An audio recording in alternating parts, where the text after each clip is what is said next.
Bonjour Ruda. Bonjour Nafi. Je tiens à te remercier, à remercier très spécialement Bepress Français pour l'invitation et pour nous avoir donné cette tribune pour qu'on puisse exprimer notre avis en tant que jeunes qui essaient de pas de représenter la génération Z, mais qui essaie vraiment de manifester et de pousser la voix de la génération Z, de s'intégrer à ce moment-là et surtout nous donner cette tribune qui nous permettra de développer notre pensée, un peu plus que 2 3 minutes lors d'une manifestation. On n'est pas nécessairement préparé. Là, on espère qu'on pourra, développer notre pensée et donner, aux chers spectateurs une compréhension qui soit plus poussée de nos revendications et du fonctionnement de notre mouvement.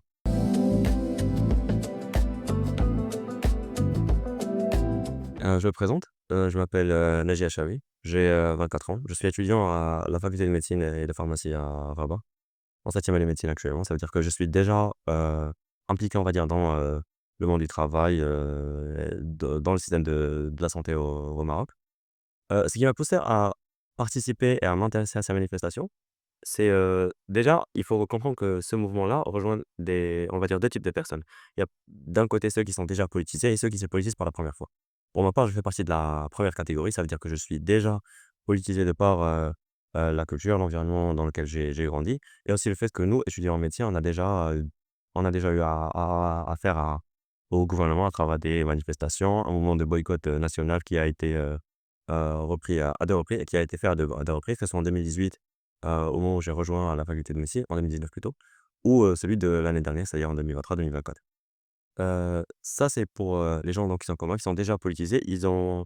ou plutôt on a vu dans, ce mouvement-là, une manière de participer à la vie politique et démocratique, du pays, à pousser un mouvement qui a des revendications qui nous semblent justes et légitimes et surtout à accompagner un mouvement qui avait, l'air de base très prometteur parce que justement il a réussi là où d'autres mouvements n'ont pas réussi justement, c'est le fait de politiser, de ramener à la vie politique une partie de la jeunesse et juste une partie de la population qui n'était pas nécessairement politisée, mais qui avait, des revendications très, très, très, très légitimes qui ont été formulées dès le départ, que ce soit au niveau, des revendications concernant le système de santé, concernant, le système éducatif ou juste, comment dire? Toutes les revendications et les problématiques soulevées qui, concernent, le fonctionnement, démocratique et politique de notre pays qui est, considéré comme étant très, très, très corrompu, on va dire.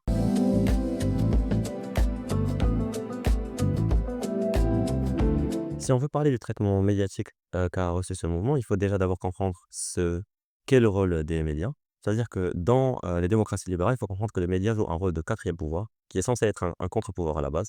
C'est-à-dire que les médias jouent principalement et jouent le mieux leur rôle quand ils font 2 choses. D'abord, expliquer ce qui est accessible, donc faire en sorte de le vulgariser pour que le maximum de personnes puissent le comprendre et aussi révéler l'inaccessible. Quand on veut parler de ce moment-là et qu'on prend en compte ce rôle donc des médias, ça devient très difficile de dire si les médias ont vraiment joué un rôle qui était neutre, voire différent, parce qu'on parle d'une scène médiatique qui est très hétérogène. C'est-à-dire qu'on a d'un côté, des médias qui ont accompagné le mouvement dès le départ, parce qu'avant même qu'il y ait des manifestations, on peut retrouver des articles qui parlent de ce mouvement de Gen Z qui était déjà, assez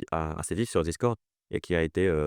accompagné par ces médias et mis en avant. Tout comme il y a eu des médias qui ont plutôt joué un rôle, non pas de contre-pouvoir, mais vraiment de pouvoir, pour ne pas dire au service du gouvernement, on va dire un pouvoir qui a été, très, comment dire? Très important pour, fabriquer, on va dire, le consentement de la population. C'est-à-dire que ces médias-là, au lieu de, justement faire leur rôle qui est celui d'expliquer, l'accessible, ils ont pris des angles médiatiques qui ont été très, je ne vais pas dire critiques du mouvement, mais qui ont mis, le focus sur, des éléments qui ont été, au finalement assez peu représentatif du moment. Ça veut dire que, par exemple, quand on voit, les manifestations, comment ils se passent depuis le départ, certes, il y a eu des mouvements de violence et de turbulence, on va dire, de la part de certains manifestants qui ne représentent d'ailleurs pas, nécessairement le mouvement. Mais il y a eu certains médias qui ont justement qui ont profité de cette occasion-là pour parler beaucoup plus de ces violences-là que vraiment de la nature, on va dire, démocratique du mouvement, premièrement et aussi de la nature légitime de toutes les revendications qui traversent ce mouvement. Mais ça a été, on a comment dire? On peut dire qu'on a, remarqué donc cette attitude médiatique de la part de certains médias seulement, pendant les premiers samedis, dimanches et le lundi. Mais après certains événements tragiques, on a remarqué qu'il y a eu un changement, que ce soit dans la nature, on va dire, des manifestations, mais surtout principalement dans la nature, du traitement médiatique, qui a été beaucoup plus, neutre en quelque sorte et beaucoup plus, dans vraiment dans, le reportage, plus que la critique et on va dire, la prise d'angle qui soit quelque peu défavorable à un mouvement qui est au final juste, démocratique et représentatif de ce que demande, le peuple et la jeunesse marocaine.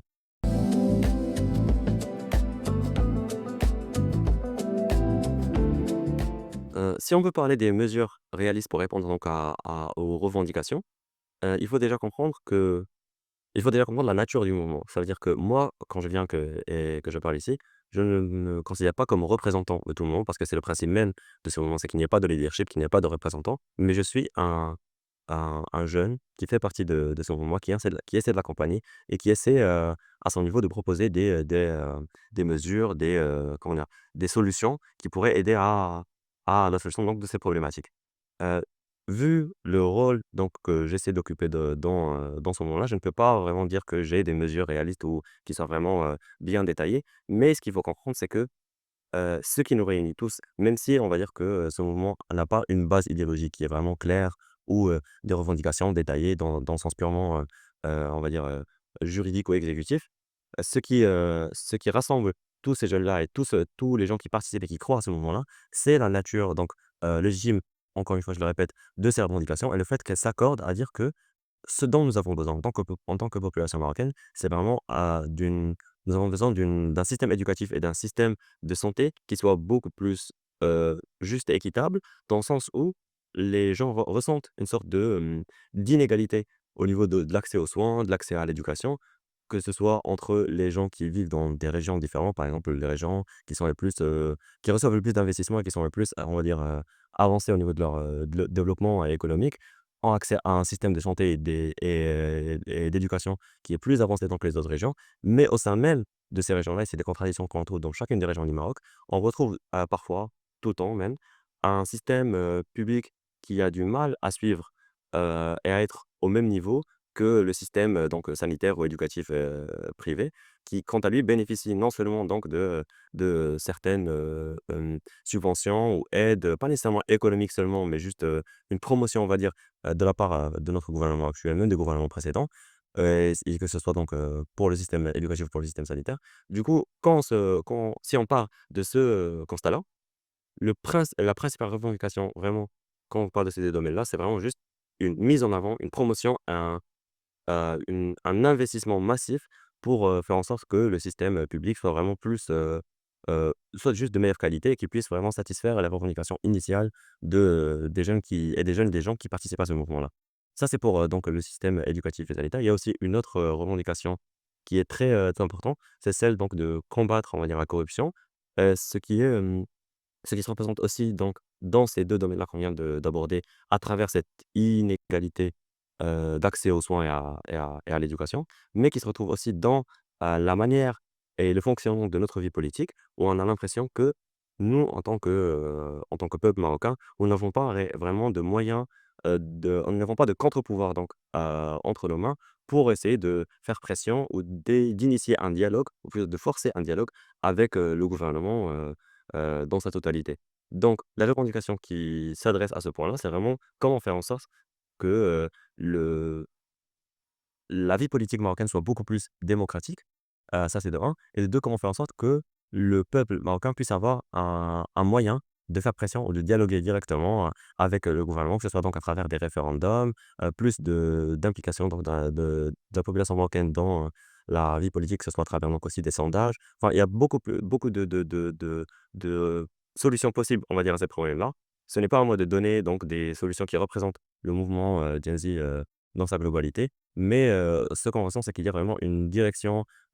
qui englobe tout le mouvement. C'est vraiment vers ces revendications-là, c'est-à-dire un système, sanitaire et éducatif public qui soit heu, beaucoup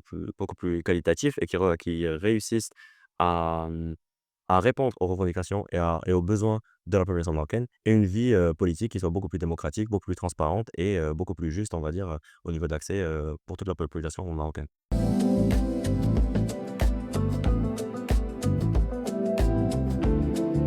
comprendre l'impact que pourrait avoir ce mouvement, donc le mouvement Gen Z sur la vie politique, marocaine, il faut, aborder la chose, aborder la question de 2 points de vue différents. Il y a le premier point de vue qui est plus, je vais pas dire superficiel, mais qui est plus direct. C'est celui vraiment de l'impact de ce mouvement et donc de ces revendications sur les conditions matérielles des gens. Ça veut dire, est-ce qu'il y aura une, réponse et il y aura sûrement une réponse. Est-ce qu'il y aura une réponse gouvernementale positive, aux revendications de ce mouvement? Est-ce qu'on aura un changement, comment dire? Un changement réel sur les conditions matérielles des gens. Ça veut dire, est-ce qu'on aura un système sanitaire, public qui soit, de meilleure qualité? Est-ce qu'on aura un système, éducatif, qui sera, plus, plus équitable et de meilleure qualité lui aussi? Est-ce qu'on aura une transformation de la vie politique, marocaine en un truc qui soit plus démocratique, plus transparent, plus juste et cetera, ainsi de suite? Ça, c'est quelque chose qu'on revendique, qu'on aimerait avoir et qui est très importante pour, faire en sorte que la vie politique marocaine soit juste plus, attirante pour la population marocaine et que cette population participe au développement du pays. Mais c'est quelque chose auquel on ne peut pas répondre actuellement parce que seul le temps nous dira s'il y aura vraiment une réponse qui soit satisfaisante ou non à ces revendications. L'autre point de vue qu'on pourrait, plutôt l'autre angle qu'on pourrait prendre pour aborder tout ce moment-là, c'est vraiment le processus de politisation, massif qu'on vient de voir, dans la population marocaine. Ça veut dire que la Gen Z, donc la génération qui a lancé ce mouvement-là, ça a été, pendant très longtemps vu comme une génération qui n'est pas politisée, qui n'a pas de réel avis, qui est juste, on va dire, entre guillemets «abrutie» par, les réseaux sociaux, par, le divertissement constant elle, heu, elle est confrontée. Mais ce mouvement-là prouve déjà qu'il y a une volonté politique, massive chez la population marocaine, que cette volonté politique, même si elle n'est pas très poussée chez certains, qu'elle n'est pas très approfondie et cetera, ce n'est pas ça le plus important. Le plus important, c'est que cette population a réussi à porter sa voix sur la scène, publique, sur la scène médiatique, à avoir des revendications qui soient, heu justes et légitimes et qui ciblent justement ce qui est pour eux le principal problème donc de ces systèmes-là, que ce soit les systèmes donc politiques, éducatifs ou, sanitaires et ç ça, c'est l'un des comment dire? C'est une réussite, massive de ce mouvement-là, c'est le fait d'avoir attiré à la politique des gens qui se considéraient comme dépolitisés ou considéraient la politique comme quelque chose qui était, loin d'eux ou qui ne concernait pas ou qui était juste, incompréhensible pour eux et maintenant on retrouve donc une génération qui était de base dépolitisée, mais qui s'intéresse énormément à la vie politique et ça on le voit que ce soit dans les manifestations avec beaucoup de gens qui, essaient d'ouvrir un dialogue avec, les manifestants qui se trouvent à côté d'eux pour essayer de mieux comprendre c'est quoi les revendications, c'est quoi les idées qui nous motivent, qu'est-ce qu'on pourrait avoir comme, pas nécessairement comme idéologie, mais comme juste, principe, moteur et fondateur de notre mouvement. Mais aussi, et c'est là où la politisation se passe le plus, parce qu'il faut rappeler que le Gen Z, c'est un mouvement qui est né sur Discord et qui a grandi sur Discord et qui a vraiment une présence énorme sur, les réseaux sociaux et sur Discord donc. C'est que sur ces, dans ce serveur Discord, dans ces voice channels, on peut en retrouver jusqu'à, 7 heures du matin, 8 heures du matin. C'est-à-dire que c'est un serveur qui est ouvert, 24 heures sur 24. On trouve des jeunes qui se retrouvent à 15, à 30, parfois même à 100, à 500, à 10 000, par exemple, qu'on l'a vu lors du podcast de, monsieur Marwan Fraîche et qui se retrouvent donc et qui s'intéressent à la question politique, qui essaient de comprendre, qui essaient de se politiser, d'avoir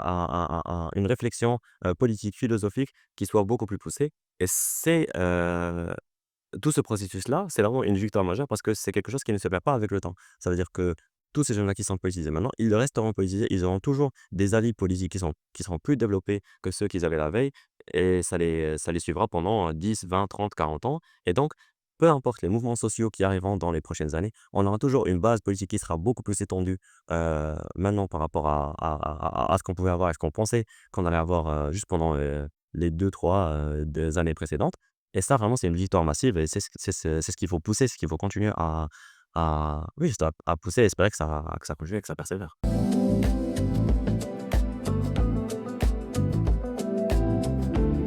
Pour parler de la réaction du gouvernement face aux manifestations, il faut déjà comprendre que la réaction du gouvernement s'est faite en plusieurs temps. Ça veut dire que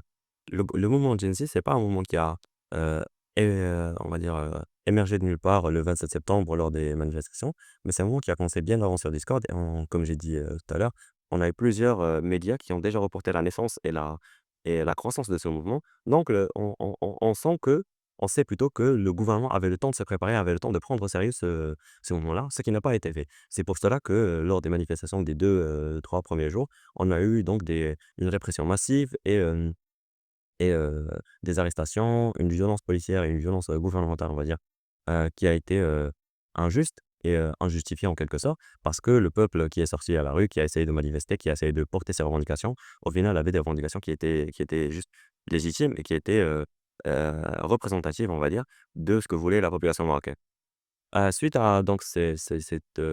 1 période où le gouvernement ne prenait pas au sérieux nécessairement ce mouvement-là, on a eu un changement dans, la manière de procéder de ce gouvernement. C'est-à-dire que même s'ils ont essayé d'initier un dialogue, ce dialogue-là était, en quelque sorte, ne respectaient pas réellement le mouvement en tant que tel parce qu'ils essayaient de faire émerger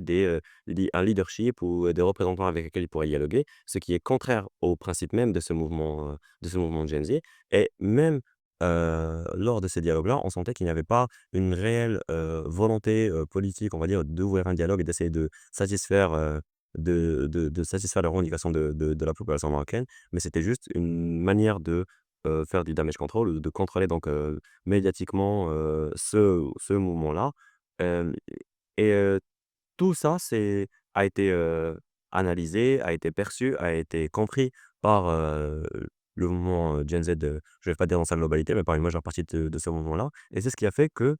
a, il y a on a, comment dire? On a remarqué un changement dans les revendications, plutôt dans la manière de revendiquer de ce mouvement-là. C'est-à-dire qu'on ne s'adresse plus au gouvernement, à Arnouch, ou et cetera. On s'adresse, directement à Sa Majesté le Roi et on attend de lui une réaction et plutôt une réponse et une validation de la souffrance qu'essaie d'exprimer ce mouvement, donc chez la population marocaine, et tout cela prouve qu'il y a eu une sorte de déception et de désespoir qui est exprimé par la population marocaine quand on essaie de lui parler de la caste, politique, actuelle.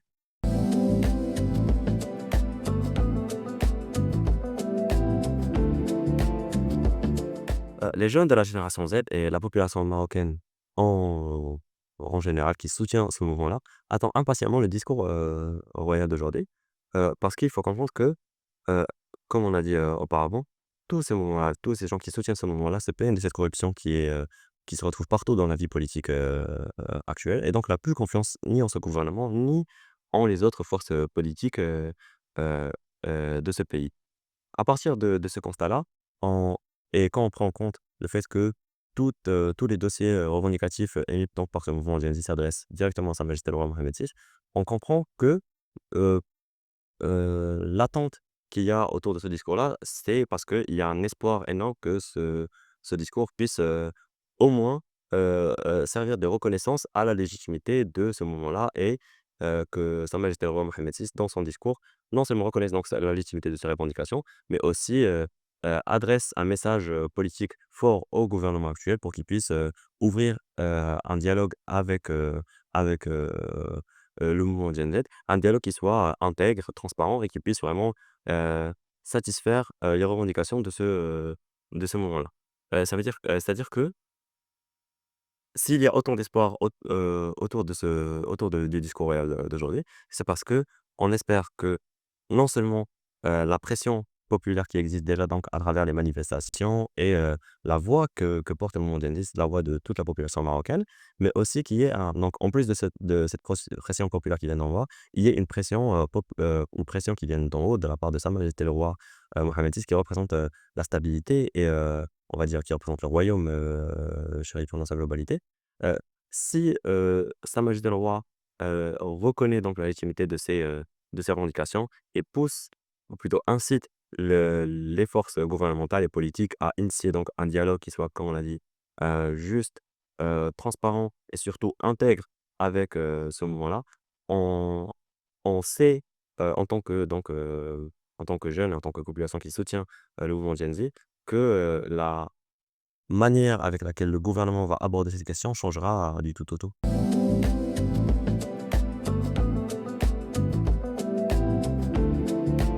Au-delà des revendications matérielles portées par le mouvement Gen Z, c'est-à-dire, toutes ces problématiques soulevées qui concernent, le fonctionnement de la vie politique, le système de santé publique ou le système, d'éducation, publique, il faut, essayer de lire à travers donc ces revendications et ces manifestations et tout ce mouvement-là, un message qui est envoyé aux dirigeants. D'abord, c'est cette perte de confiance qu'on a en, cette, caste politique, ces forces gouvernementales qui ne